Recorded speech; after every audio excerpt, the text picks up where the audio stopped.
Donald Trump met with South African President, Cyril Ramaphosa, to discuss the genocide of white South African farmers, something that is entirely cooked up. A little bit of background here on President Ramaphosa. He is a member of the ANC. He is an anti-apartheid candidate. He was a protege of Nelson Mandela, and he is trying to, I don't want to say like normalize relations with the United States, but he's trying to normalize relations with the United States. If you recall, the S in BRICS does not stand for Spain as Donald Trump thought it did. It stands for South Africa. So there isn't like an adversarial relationship here, but South Africa is trying to open themselves up to investment in the United States. They're looking to open up trade with the United States. So he went to the Oval Office, and the concept of white genocide came up literally out of nowhere. It was a fucking ambush by President Trump, who found like 6 or 7 articles of white farmers being killed or assaulted or whatever. Some of those not even from South Africa. They were from the Democratic Republic of Congo. White genocide also cropped up a lot on Twitter when Elon Musk shoehorned it into Grok's programming. That led to Grok commenting about white genocide under posts that were not even tangentially related, posts that weren't even political. Grok would be talking about genocide in South Africa. This story is entirely fabricated. I don't think I have to put that out there, but I'm going to. There is no white genocide going on in South Africa. They are talking about the 50 South African farmers who were murdered in 2024. Now, that is 50 murders too many. Obviously, I do not condone violence in any way, shape, or form, but let's talk about statistics. Whites make up anywhere from 7 to 8% of the South African population. These white farmers, the minority, own, I think I've seen like anywhere from 70 to 80% of all farms in South Africa, of all farmland in South Africa. Now, who do you think is tending to this farmland? The black South Africans, which comprise 81% of the country. This is an apartheid structure that still exists today. There is remnants of apartheid, yes, but there is severe wealth and income inequality in South Africa as well. The wealth consolidates into the hands of these white farmers. There are land reforms currently going on in South Africa, which Donald Trump feels is inherently racist, even though the United States has similar eminent domain laws. In South Africa, the government can pretty much just take farmland from you. Very much like what Fidel Castro did in Cuba. But keep in mind, the United States does have this power as well. The government can come in and just take your fucking land. They might compensate you, they might not. This meeting was an hour long, and obviously we're not going to touch the entire fucking thing because we just simply do not have the time for that. But I skipped ahead in this video to talk about the ambush that the South African diplomats experienced. Before that, Donald Trump is just going to shit on this reporter for talking about the Qatari jet that he received. And yeah, Donald Trump is very baby-like in this instance, but shut the fuck up about the jet, man. It's like, it happened. Donald Trump is corrupt. He's easily bribed. If you wanted to make it, you should have asked Cyril Ramaphosa if South Africa considered giving Donald Trump a jet themselves, so that way he would be on the side of the government in this instance if you wanted to have a productive conversation. They're giving the United States Air Force a jet, okay? And it's a great thing. We're talking about a lot of other things. It's NBC trying to get off the subject of what you just saw. You are you're a terrible reporter.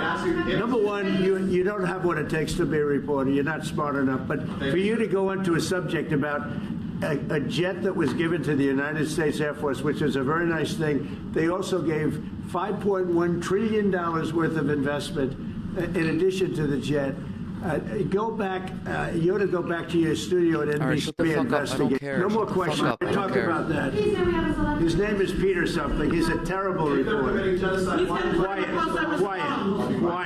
my question now. Let's go. Thank you so much. President Trump and a disaster from EMCA in South Africa. Thank you very much. Thank you very much, Steve. What would you like President Ramaphosa to do about the situation that we've just seen on the screen? I don't know. I don't know. Look, This is my favorite thing. It's like not having a solution. I hate this thing. I hate this fantasy that I concocted in my mind. I hate this schizophrenic moment that I'm experiencing where I'm hallucinating and I'm deluded, but I don't have a solution for it. Do you know why? Because like they don't give a fuck about solutions. They just want to be racist. Like they just want the problem to persist so that way they could have an excuse to be racist. Over the last few days, death of people. Death of people.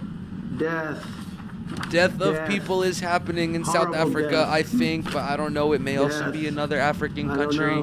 To pick anyone, white South Africans are fleeing because of the violence and racist laws, and this is all. I mean, I'll give these to you. So when you say, what would I like to do? I don't know what to do. Just look at this. White South African couple say that they were attacked violently. And, President Trump, when will you go and see for yourself if it is indeed true? well, I could do that. Look, here's burial sites all over the place. These are all white farmers that are being buried. And he asks about a jet that was given. You ought to be ashamed of yourself. You know, you are so bad. You're such a bad reporter. I'm going to bump this up to... This is one after I'm another. bumping this up to 1.25 speed so that way we're not here until fucking July. His family was wiped out. I'm just looking. Can we get a report from President Ramaphosa? Keep in mind, like, he was not briefed on any of this very clearly. He has no idea what he's looking at. They probably just, like, went to Google and typed in white person assaulted Africa. Because these were all either fabricated or from a different country. Like, it's just so... It's so gross. It's such a disgusting misrepresentation of the situation. Well, I think the videos are so. No. When you look at the videos, I mean, how does it get worse? And these are people that are officials, and they're saying that kill the white farmer and take their land. That's what. The Free Speech Party, by the way. He's talking about several clips of black South Africans, you know, saying stuff like kill the Boer, this, that, whatever. I don't care. It's speech. It's speech. Like, until someone goes out and kills somebody, if that's even happening. By the way, most of the murders that happen of those white farmers were by friends and or family, so just take that with a grain of salt. Very much like, you know, how back during slavery, the slaves were not killing their masters. It was people like John Brown.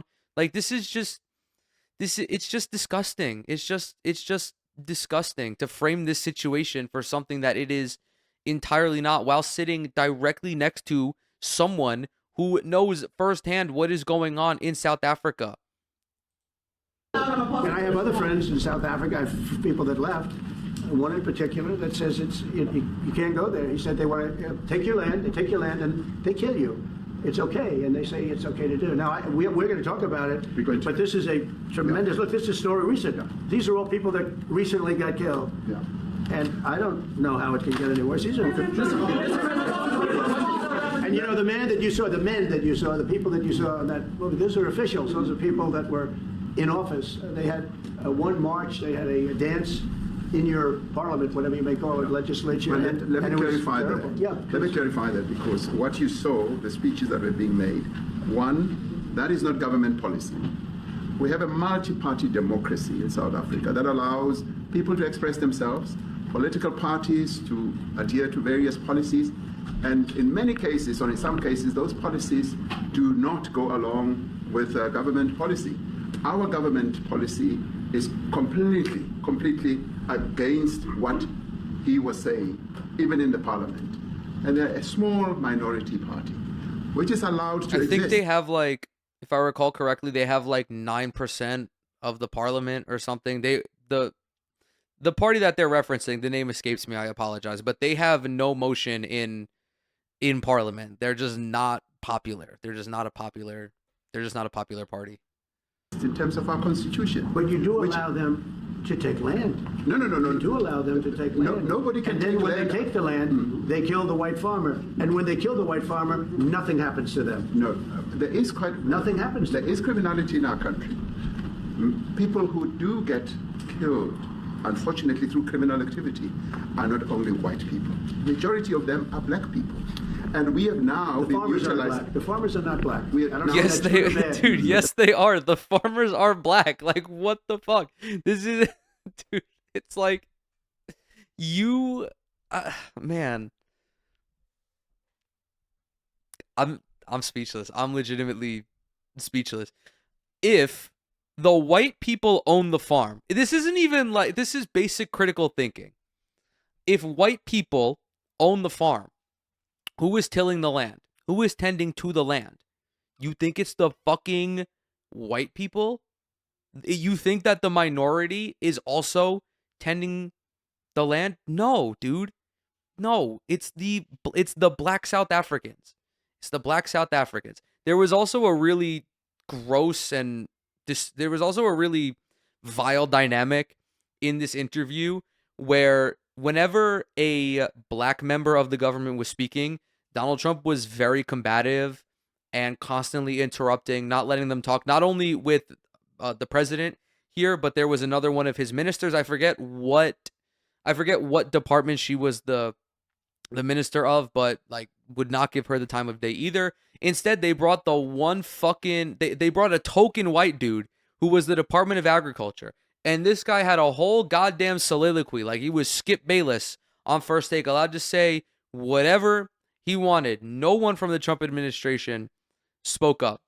That is not included in this video, but you can see it throughout the full exchange. Just something that everyone noticed throughout this meeting. The farmers are not black, and the people that are being killed in large numbers, and you saw all those grave sites, and those are people that loved ones going, I guess on a Sunday morning, they told me, to pay respect to their loved ones that were killed. Their heads chopped off, they died violently, and, you know, I mean, we're here to talk about it, and I didn't know we'd get involved here, but I will say this, that if the news wasn't fake, like NBC, which is fake news, totally one of the worst, ABC, NBC, CBS, horrible, but if they weren't fake news like this jerk that we have here, if we had real reporters, they'd be covering it, but the fake news in this country doesn't talk about that. They don't want to talk about it, but now they have to talk about it, but they won't. This won't even be a subject. They'll have him talking about why did a country give a free, think of this, why did a country give an airplane to the United States Air Force?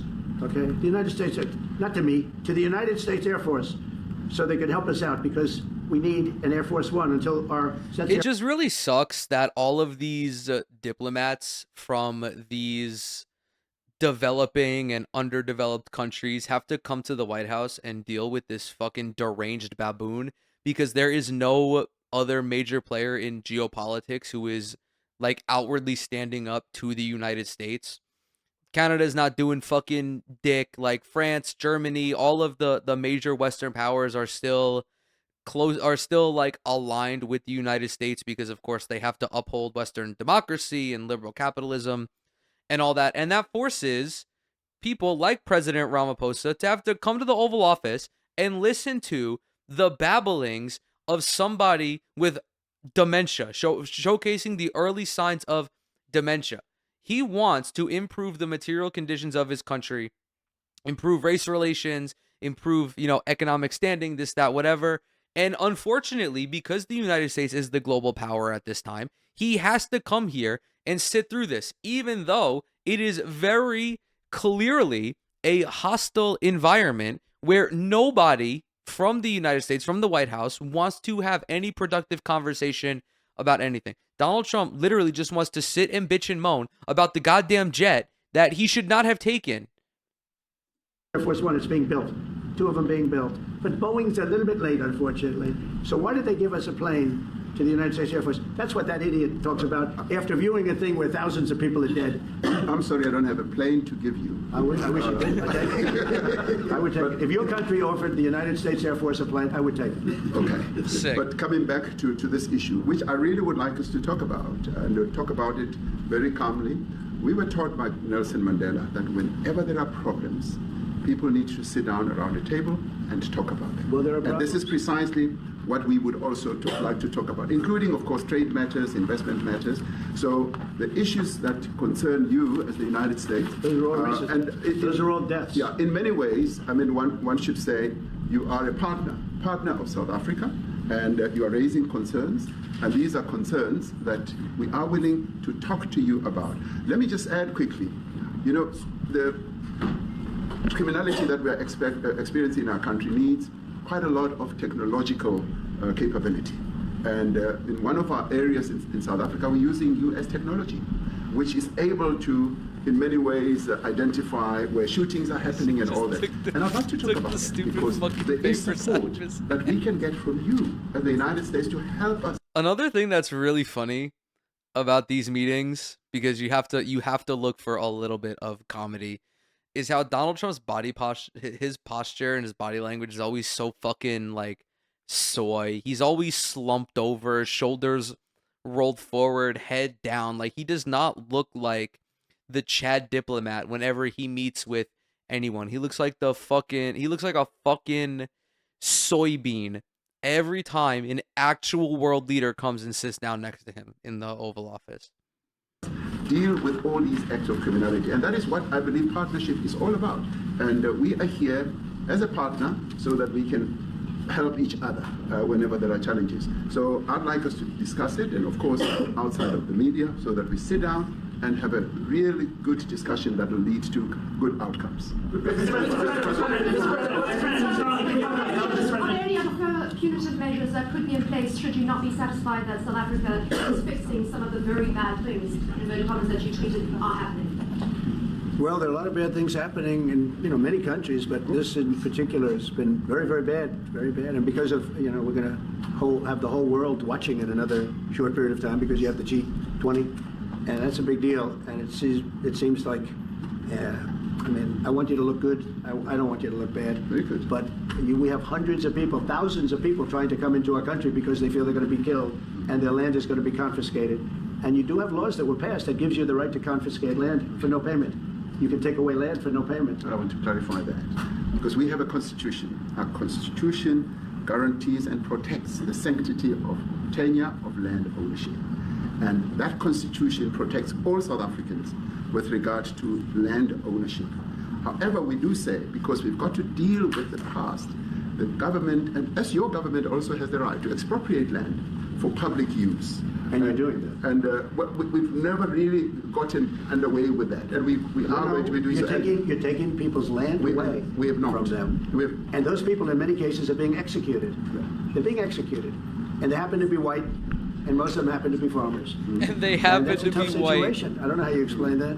So, Mr. Trump, like, if they were, would you care if this was happening to black farmers? No, that's a rhetorical question. This is like, what is even the point? What is even the point of like clowning on this fucking dipshit? It just nothing resonates because his brain is silly putty at this point. I mean, President Ramaphosa is doing his best to just like educate this petulant being about what is going on in South Africa, and Donald Trump is like, no, actually, their penises are being taken away, they are being castrated for fun. The government is coming in and expropriating these lands to build propeller hat factories. Who is wearing a propeller hat in 2025? There is no reason for this. They're taking people's land away, and in many cases those people are being executed, and in many cases it's not the government that's doing it, it's people that kill them and then take their land, and nothing happens to them. But we have thousands of people that want to come into our country. They're also going to Australia in a smaller number. But we have thousands of people that want to come into our country, and they're white farmers, and they feel that they're going to die. in South Africa, and it's a bad thing. Yeah, please. This type of stuff, this immigration that he's talking about, the immigration is true, but not to the degree that he is saying. There were 58 South African goobers who came over, like the most, like literally the most disgusting group of people that came over. The reason they flee is because they don't like the government. And obviously, they don't like the government because the government is potentially taking their land. It is breaking up the monopoly that they have accumulated. It's the same thing that happened in Cuba when Fidel Castro rose to power. The reason why you had so many Cuban immigrants and why so many Cuban immigrants are super conservative is because they don't like Fidel Castro and they don't like these land reclamation policies. They don't effectively like communism. They're fleeing because that political ideology is antithetical to theirs. It's not because they're being fucking executed. It's not because they're being genocided. They also like have the means to immigrate. So it's not an issue for them. And they have the means to do that because they are wealthy. They are tremendously wealthy in a country with tremendous inequality. What can South Africa do? What concessions would you like to see them make to improve relations with the United States? Then I have one more for President Ramaphosa afterwards. Well, you know, we Give just them a spoke jet. about, I got them a very, very complex machine, 150 of them. I was asked by the president if it could help, and I did that.